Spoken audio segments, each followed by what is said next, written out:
রনে বনে জঙ্গলে যখনই বিপদে পড়িবে আমাকে স্মরণ করিবে। নমস্কার, সবার কী অবস্থা? আশা করি সবাই ভালো আছেন। অনেক দিন পর আবার একটা নতুন ভিডিও নিয়ে আসলাম। ভিডিওটা অনেক আগের, আপলোড করব করে করা হচ্ছিল না। ভাবলাম নতুন ভিডিও যেহেতু শ্যুট হয় নাই, এটা আপলোড করে দিই।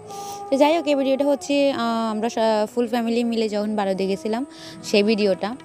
প্রচুর লং ছিল ভিডিওটা, তো আমি ওটাকে কেটেছি, খুবই ছোট বানাইছি। সবটা হয়তো বা শেয়ার করা হবে না, যতটুকু শেয়ার করতে পারবো অতটুকু করব।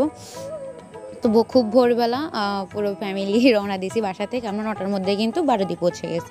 এটা হচ্ছে বারোদির মেন গেটটা। এই মেন গেট দিয়ে ঢুকলে প্রথম যে মন্দিরটা পড়বে ওটা হচ্ছে মেন মন্দির। ওখানে সবসময় পূজা অর্চনা, প্রতিটা মন্দিরে পুজো অর্চনা হয়। বাট আপনার যদি কোনো মনস্কামনা থাকে বা আপনার যদি মনে চায় তাহলে আপনি এখানে পুজো দিতে পারেন। আর এখানে পুজো দেওয়ার জন্য আপনার বাইরে থেকে যদি আপনি না আনতে চান, এখানে আপনি কিন্তু মিষ্টি জাতীয় খাবার পেয়ে যাবেন, যেগুলো আপনি প্রসাদ হিসাবে